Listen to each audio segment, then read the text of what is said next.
She played piano with a blind boy, unaware his Mafia boss. Dad was standing behind the door.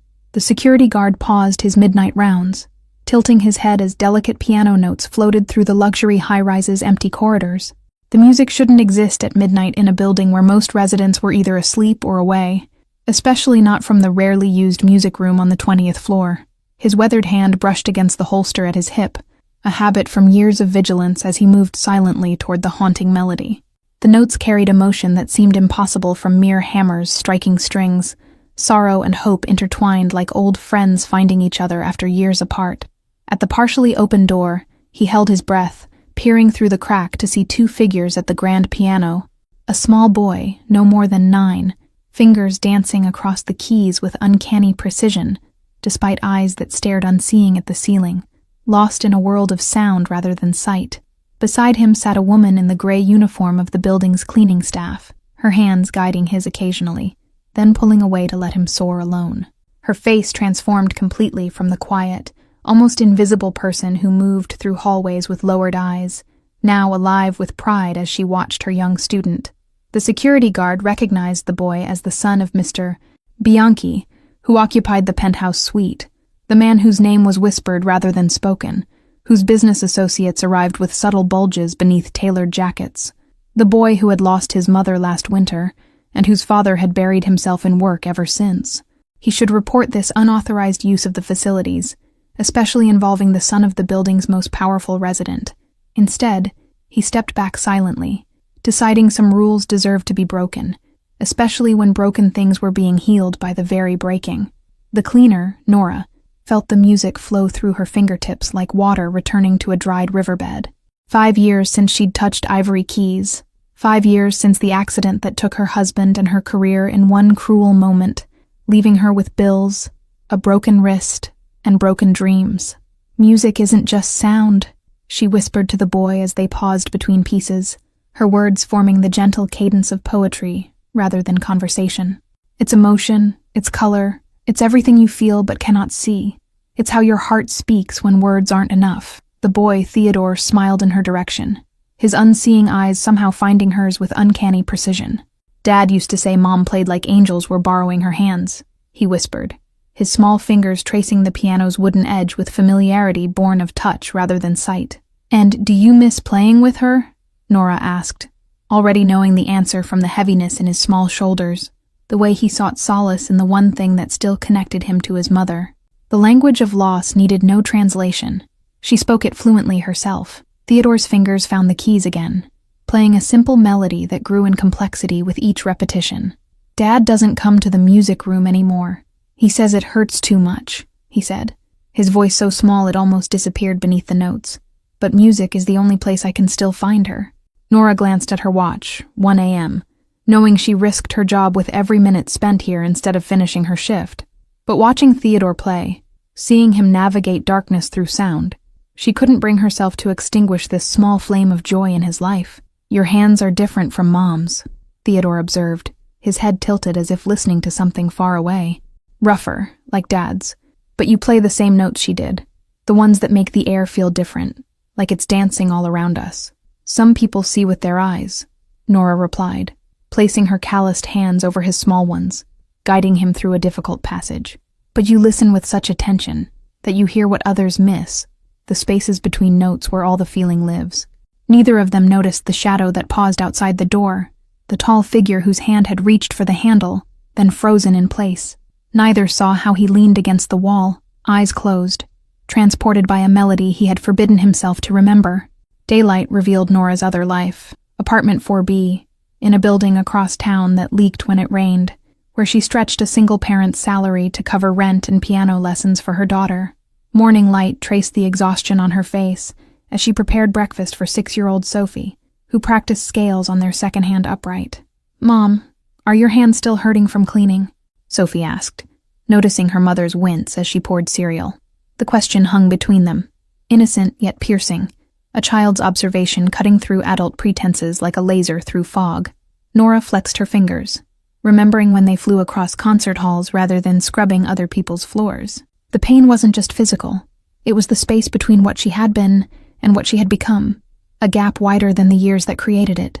"Just tired, sunshine," she answered, placing a worn bracelet on her wrist, the last gift her husband gave her, engraved with words that seemed like mockery some days. "Music finds a way." She wondered if he had known how long and winding that way would be. Across town, in the penthouse that occupied the entire top floor of the luxury building, Angelo Bianchi reviewed security footage with cold precision. His empire demanded constant vigilance, enemies circling like wolves around a wounded bear since his wife's death had momentarily weakened him. The screen showed Theodore sneaking to the elevator alone, a security breach that sent ice through his veins. Following the boy's journey to the music room, Angelo's finger hovered over the fast-forward button, then froze as the cleaning woman entered the frame, watched his son for several minutes, then approached. He expected to feel rage seeing someone touch his son without permission, but instead felt something crack inside his chest as the woman gently guided Theodore's hands to the piano. The security footage had no sound, but he didn't need it. He could see the music in his son's face, happiness returning like spring after endless winter. "Mr. Bianchi, your associate is waiting in the study," his assistant interrupted, her voice carrying the careful neutrality of someone who had witnessed too many explosions of temper. She noticed the footage on the screen but knew better than to comment on anything involving the boss's son. Angelo closed the laptop with deliberate calm, straightening his immaculate tie as he rose. "Find everything you can about the cleaning woman who works the 20th floor," he instructed, his voice betraying nothing of the storm behind his eyes. "Everything. From birth certificate to breakfast preferences." The underboss, Paolo, noticed his distraction during their meeting, misinterpreting it as disinterest in the territory dispute he was describing. "The Albanians need to understand their place," he insisted, leaning forward with barely contained aggression. "We should send a message they won't forget." Angelo turned to the window, watching the city spread beneath him like a kingdom he no longer desired. Since losing his wife, violence had lost its taste, power its allure, leaving only emptiness and the responsibility of raising a son who lived in perpetual darkness. "We do nothing until I decide," he responded, dismissing Paolo with a wave that tolerated no argument. Alone again, he opened a hidden panel in his office wall, revealing a portrait of a woman at a grand piano, her eyes closed in rapture as she played, a small boy sitting beside her in wonder. "She found him, Elise," he whispered to the portrait, tracing his wife's face with reverent fingertips. "Someone is teaching our son to play again, and I don't know whether to thank her or fear what else she might awaken in him, and in me." Theodore's small hands trembled with excitement as Nora guided him through the building's service corridors, their secret path to the music room. "Dad thinks I'm napping with Mrs. Green watching me," he confided, his unseeing eyes bright with the thrill of their shared conspiracy. 3 weeks of hidden lessons had transformed him, the withdrawn, silent child blossoming like a flower that had finally found sunlight. His fingers grew more confident on the keys, his posture straighter, his laughter coming easily now where before there had been only careful politeness. "Today we'll try something new," Nora promised, unlocking the music room with the key she wasn't supposed to have. The weight of discovery hung over her like a guillotine blade, but the joy in Theodore's face made the risk worthwhile, a gamble against odds that had never favored her. What neither knew was that Angelo had been watching them for days, tracking their movements through security cameras he monitored personally now. Each session he observed silently, a voyeur to his son's happiness, conflicted between interruption and allowing this forbidden connection to continue. The dossier on his desk told him everything about Nora Williams, former concert pianist whose career ended after a car accident killed her husband and damaged her wrist. Single mother working 3 jobs, significant medical debt, daughter showing musical promise, but lessons stretching an already impossible budget. Angelo ran his fingers over the grainy photo of Nora on stage from years ago, her face alight with the same passion he now saw when she taught his son. He recognized the look, had loved it in his wife's eyes, that transcendence that came from complete surrender to music. "Theodore asked about you today," Mrs. Green reported during their evening briefing, her voice carefully neutral as she delivered information she knew might displease him. "He wanted to know if you ever played the piano like Mother did, or if you just listened." The question pierced Angelo like a blade between ribs, the painful truth that his son knew so little about him beyond his absences. Once, they had played together, father and son beside Elise, a family bound by more than blood and business. connected by harmonies that made sense of the world's discord. "The cleaning woman is getting too close to your son," Paolo warned later that evening, placing surveillance photos on Angelo's desk, with the self-satisfaction of someone who believes they've uncovered a betrayal. "She could be working for our enemies, using the boy to get information." Angelo's hand moved faster than thought, fingers closing around Paolo's throat with precision born of years enforcing his will through fear. "My son is not a topic for your speculation," he whispered, the deadly calm in his voice more frightening than any shouted threat could be. He released his underboss, straightening his own cuffs as Paolo gasped for air. "Theodore has been happier these past weeks than in the year since his mother died," Angelo continued conversationally, as though discussing the weather rather than matters of life and death. "I want to know why before I decide what happens next." That night, unable to sleep, Angelo descended to the 20th floor, drawn by an irresistible force to the music room. Through the crack in the door, he watched Nora cleaning the space after hours, her movements efficient, yet reverent around the piano, occasionally stopping to play a few notes. The melody she played pierced him, Elise's favorite nocturne, the one she had been teaching Theodore before her death. Angelo's hand rose to his chest, where an unfamiliar ache bloomed, the sensation of something long frozen beginning to crack beneath spring's persistent warmth. He planned to confront her, to demand explanations for her interference in his son's life, but found himself instead sinking to the floor outside the door, back against the wall. The music washed over him like rainfall on parched earth, and for the first time since burying his wife, Angelo Bianchi remembered how to weep. Her playing stopped abruptly, as if she sensed his presence, the silence between notes stretching taut as a tripwire. Angelo held his breath, certain of discovery, but the moment passed. The door remained closed, the secret between them preserved for one more precious night. The moment Angelo decided to reveal himself came unexpectedly, 1 month after his first discovery of the midnight lessons. He stood outside the music room, hand poised on the door handle, listening to his son play a piece Elise had composed herself, a lullaby that had died with her, or so he'd believed. "You're playing it too fast." Nora's voice drifted through the gap in the door, gentle but firm in her guidance. "Remember what we said about patience. Music isn't a race to the finish line. It's a journey to be savored with every note." Theodore's laugh, clear and unburdened, struck Angelo like physical pain, a sound he hadn't heard since before the funeral. "Mom used to say the same thing," the boy replied, his fingers slowing obediently on the keys. "She said rushing music is like gulping down ice cream instead of letting it melt on your tongue." The parallel between his late wife's words and this stranger's teaching froze Angelo in place, the uncanny resemblance too perfect to be coincidence. Perhaps this woman had researched Elise, studied her methods to manipulate her way into their lives, yet the genuine warmth in her voice contradicted such calculated deception. "My daughter Sophie asks why I come home so late," Nora confessed, as Theodore practiced the corrected tempo. "I tell her I'm helping someone find their music again, and she says that makes the extra hours worth it. Children understand sacrifice better than we think." Angelo leaned closer to the door, absorbing this new information like a detective gathering evidence. The woman had a daughter, was sacrificing time with her own child to teach his, not the action of someone with ulterior motives, unless the deception ran deeper than he imagined. "Will you play something your mom used to play?" Theodore asked, his small hands stilling on the keys. "I like how you sound different but the same, like you're speaking the same language with a different accent."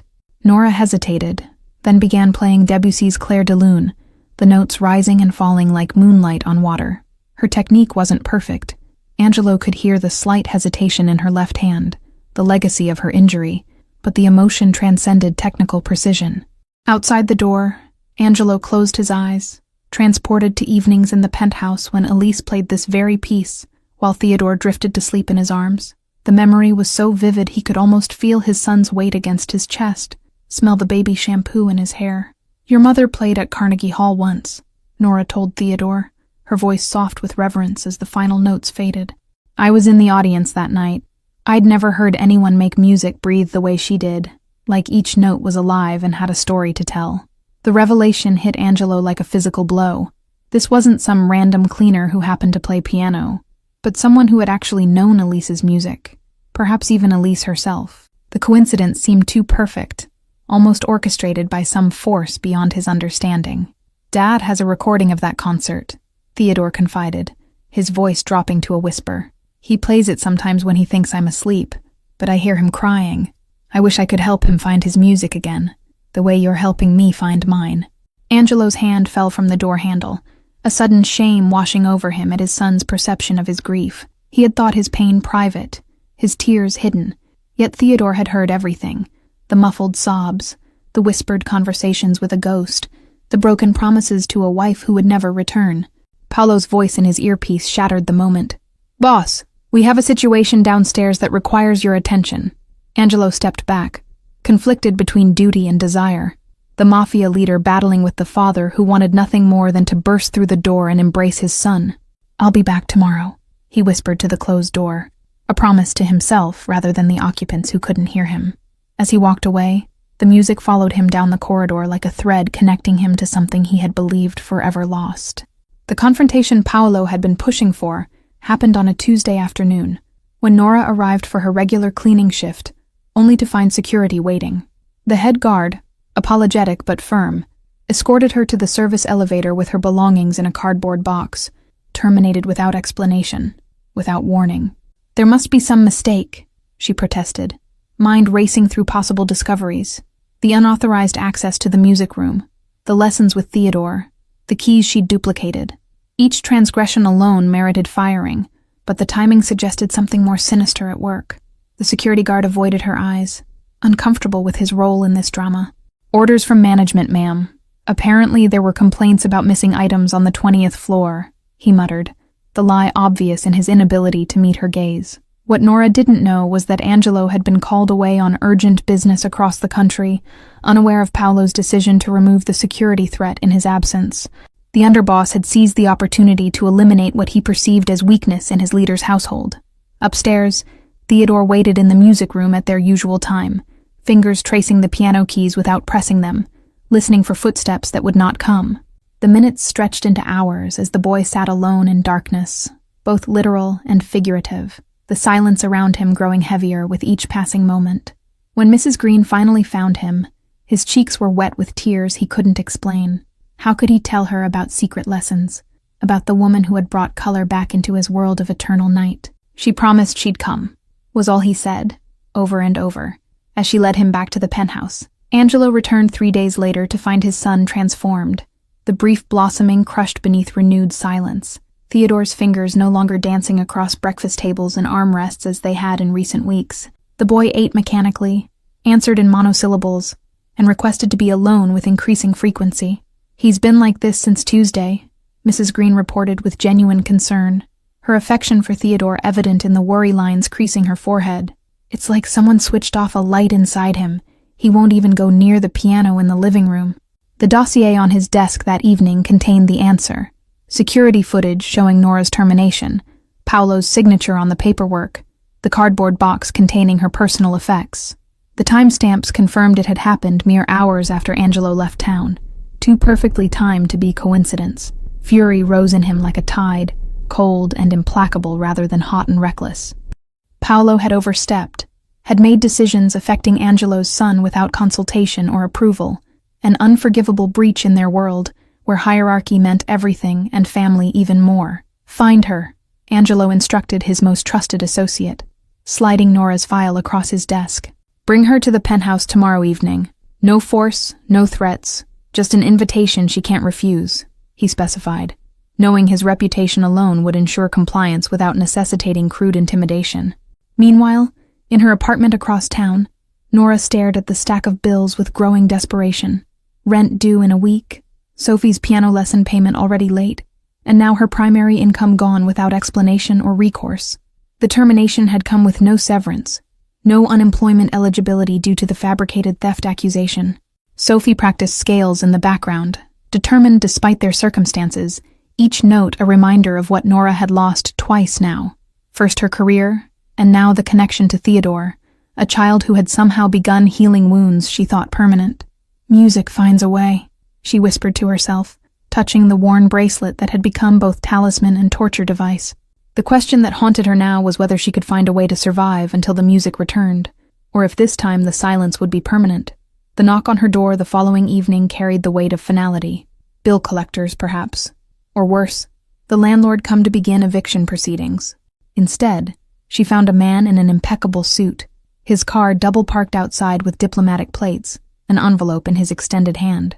The penthouse elevator opened directly into Angelo's private foyer, where Nora stood frozen between fear and defiance.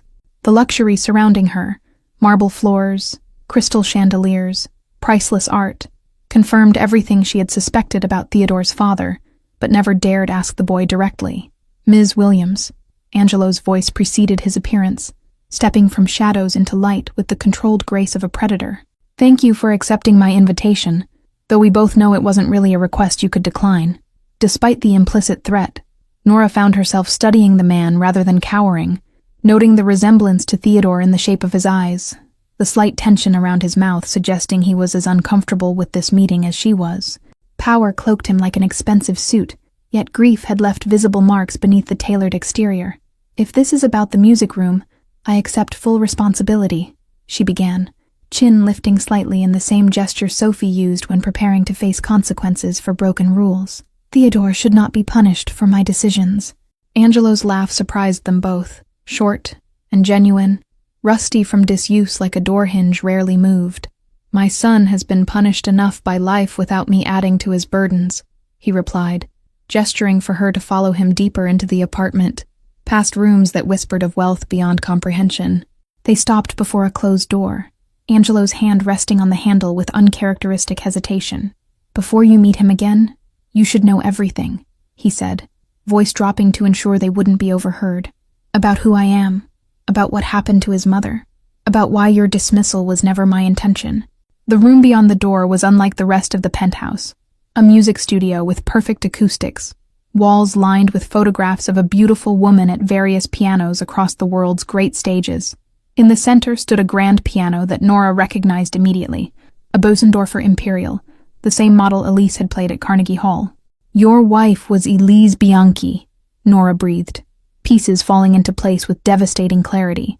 "I didn't connect Theodore to her because of the different last name you use in the building, but I should have recognized her touch in his playing.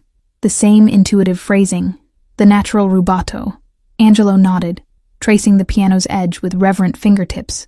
"For protection, we use my mother's maiden name here.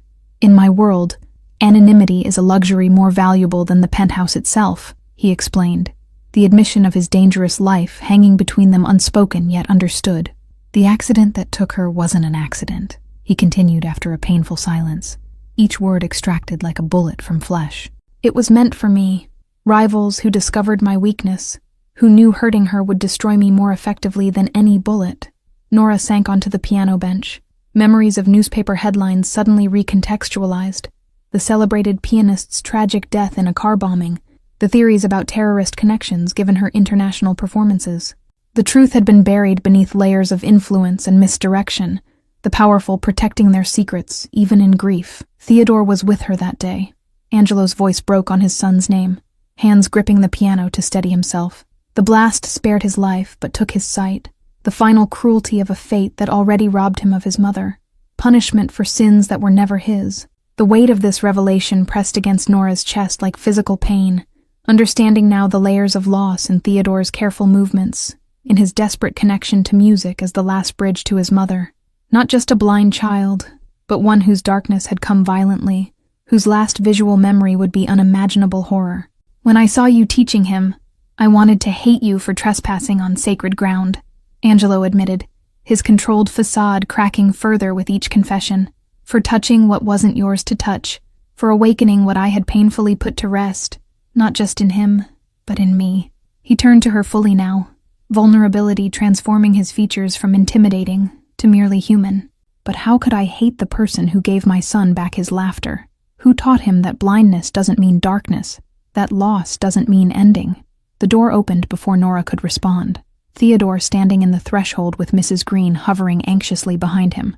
The boy's head tilted, nostrils flaring slightly as he processed the scents in the room, his father's cologne, the lemon polish of the piano, and something else that made his face transform with disbelieving hope.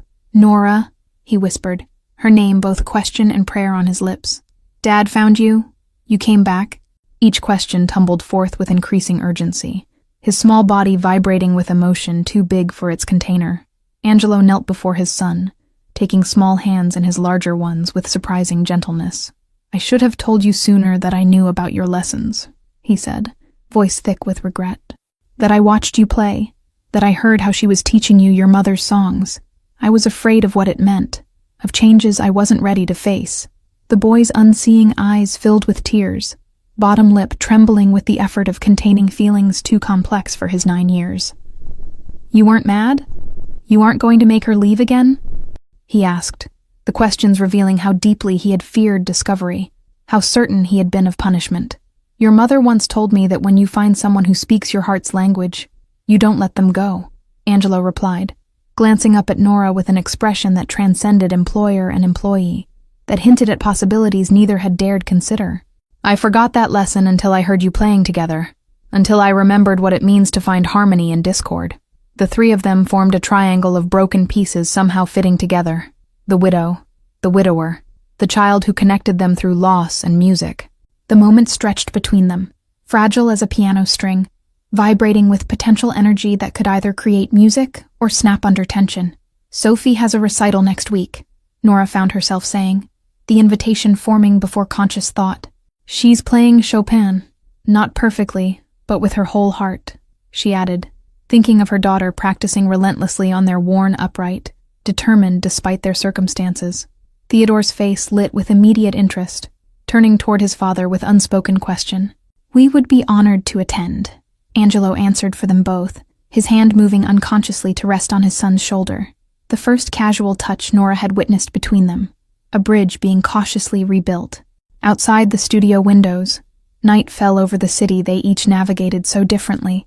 Angelo from heights secured by power and fear, Nora from depths carved by struggle and sacrifice, Theodore from darkness illuminated by sound rather than sight.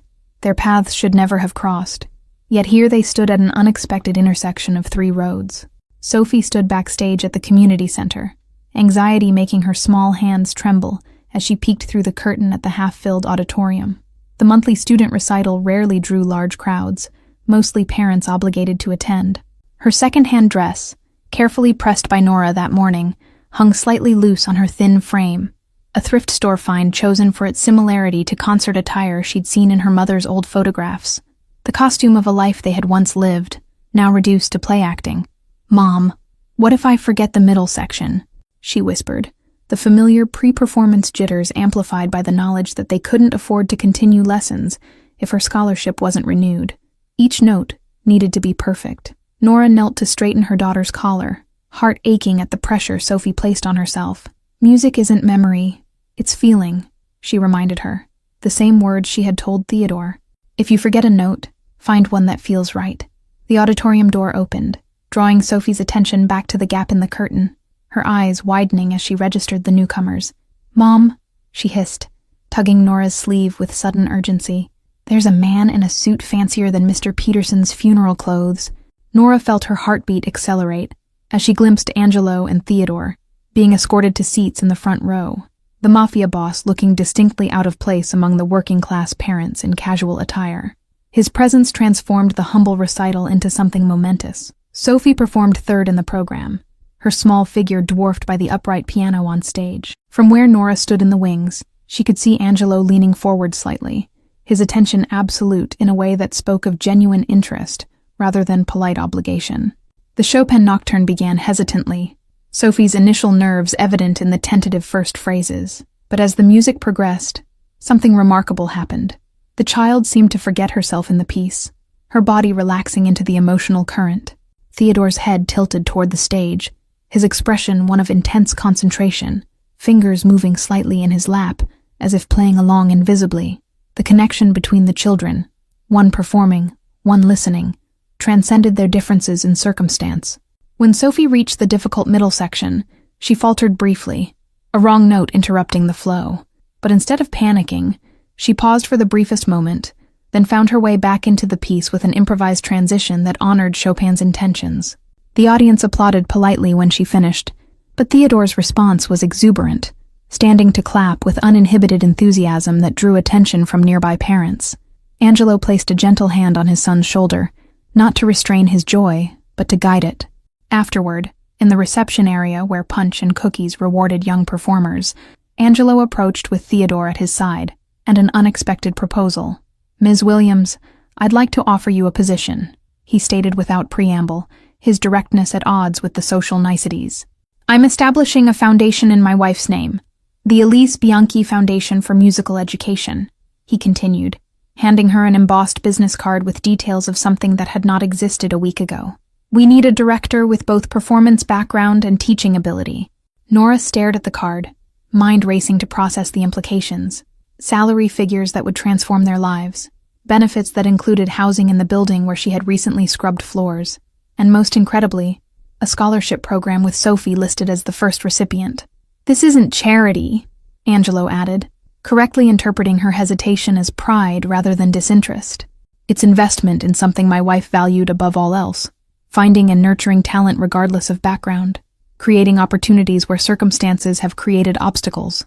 3 months later, the Elise Bianchi Foundation occupied the entire 20th floor of the building. The former music room expanded into a series of teaching studios, practice rooms, and a small recital hall. Children from diverse backgrounds filled the space each afternoon. Nora moved through the controlled chaos with newfound authority, her cleaning uniform replaced by professional attire that still felt foreign against her skin. The transition from service worker to executive had been disorienting, her imposter syndrome flaring each time someone addressed her as Director Williams. What kept her grounded was the teaching, 2 hours each day reserved for direct instruction, including Theodore's lessons, which continued with Angelo's blessing and occasional attendance. These moments at the piano remained sacred space where only the music mattered. The Foundation's inaugural concert approached rapidly, pressure mounting as Angelo invited influential figures from both the legitimate business world and his other sphere of influence. The event would either establish the Foundation's credibility or mark it as a wealthy man's vanity project. "I can't do it," Theodore declared during their lesson, hands balled into fists after struggling with a particularly challenging passage. "Everyone will be watching. What if I make a mistake and embarrass Dad?" The fear in his voice revealed not just performance anxiety but deeper worry. Nora placed her hands over his, feeling the tension vibrating through his small frame. "When you play, who are you playing for?" she asked, the question cutting through his panic to the heart of what music had always meant to both of them.